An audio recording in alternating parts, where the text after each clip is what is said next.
ვინ ვარ მე? პირველ რიგში ადამიანი, იმიტომ რომ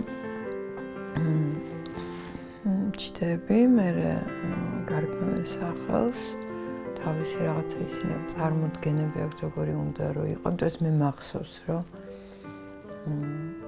თითქოს რაღაცა მითივით იყო რა, ჩემს სახლში, რომ ლაპარაკობდნენ, როგორი უნდათ რომ ყოფილიყავი, რომ ოცნებებით რო ქონდათ, რომ აი მისნაირი ის რო ქონოდათ რაღაცა და ეს უდაყვება მე რაღაცნაირს მითები.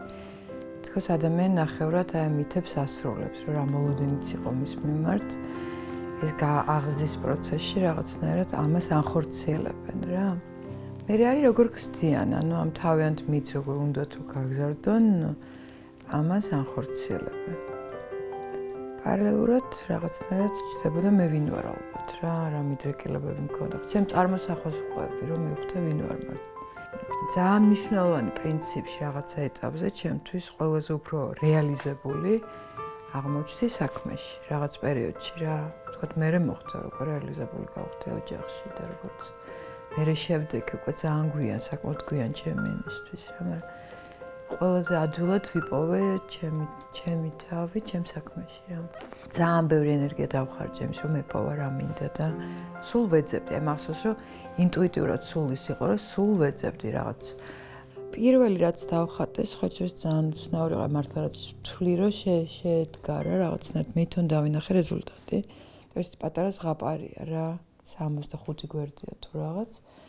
და ვიზუალური ზღაპარი არანაირი ტექსტი არაფერი არ არის და ეს რაღაცნაირად იქ პირველად იქ მქონდა ის რომ აბსოლუტურად გულწრფელი ვიყავ რაც გონია რომ ძალიან მნიშვნელოვანი აბსოლუტურად კონტროლი დავკარგე რა არის კარგი რა არის გემოვნებიანი რა გემოვნა აი რაღაცა კლიშეები რომლის გავლენის ქვეშ ადამიანი ყოველთვის არის ხო და პირველად მოვყევი რაღაც ჩემი ამბავი სტიმული ყოველთვის სიყვარული ვინც გიყვარს რაც გიყვარს მაგრამ მაინც ჩემ საქმეს ჩემი სტიმული არანაკლებ მიყვარს ვიდრე ჩემი საყვარელი ადამიანები ნამდვილად ჩემნებით.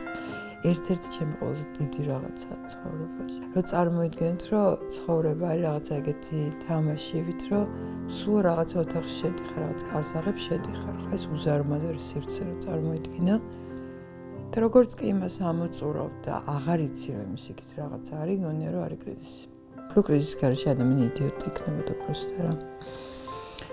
და ამიტომ კრიზისი არის ერთ-ერთი გადასალახი ეტაპი ჩვეულებრივ. ამის გარეშე ძალიან მდორია ცხოვრება რა. ძიმედ გადავიტანე ძალიან წარმატება, იმიტომ რომ პირველი შოუ გავაკეთე თუ არა, მე მგონი 98 წელი იყო და მაშინ აქ რეალობა ისე ვაფშე არაფერი არ ხდებოდა. ერთი იყო მაკასათენი აკეთებდა მე. და ნუ ძალიან ბუმი იყო. ხოიცი იმდენად რამდენადაც არაფერი არ ხდება და ხა იგივე რომ გამეკეთებინა ევროპაში რა თქმა უნდა ამხელა რაღაცა არ იქნებოდა მაგრამ ნუ ამ გარემოში რაღაცა დაინგრა ყველაფერი და არ ვიყავი მზად ნამდვილად შემილეკთ ხა ძალიან დიდი სტრესი იყო სინამდვილეს და მძიმედ გადასატანი სტრესი იყო იმიტომ რომ ნუ ქართველები თან ცოტა არადეკვატურად აღზნებულები ვართ და ადვილად გვნით კუმირებს და პრინციპში შემილეკით რომ გამიჭირდა კარგი ის იყო რომ აი ჩემი პირადი მე რასაც ვეძახი წარმატებას, ეს კი აღიარებას არ ვეძახი მე წარმატებას, რომ აღიარებული ენდი ვორჰოლმა თქვა მე-20 საუკუნეში, რომ ერთი დღით ყველა ადამიანი იქნება აღიარებული. ანუ აღიარება აბსოლუტურად არ ნიშნავს ჩემს არც წარმატებას და არც იმას. მე ვთვლი, რომ წარმატება მქონდა ჩემ თავთან, აი წისწიგნი რომ გამომივიდა. ჩემთვის ეს ძალიან გამომხატველებელი რაღაც კაბა არ არის უბრალოდ რაღაც სამოსი რომელსაც იცვევ და ლამაზი ხარ. ეს არის ყველაზე მარტივი მიდგომა.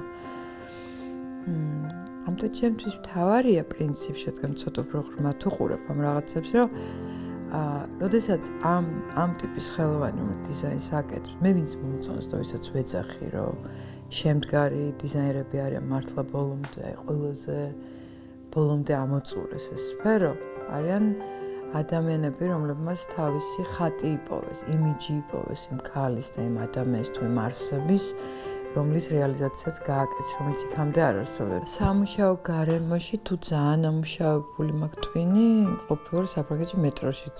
აი მეტროში მივხვდა რა რამინდან თუ ძალიან ხოძე ვარ, всё, იქ აბსოლუტურად არაფერი არ მჭირდება მაგის. ნებისმიერ ადგილას შემიძლია ვიმუშაო, ქვაზე რომ დამშვა.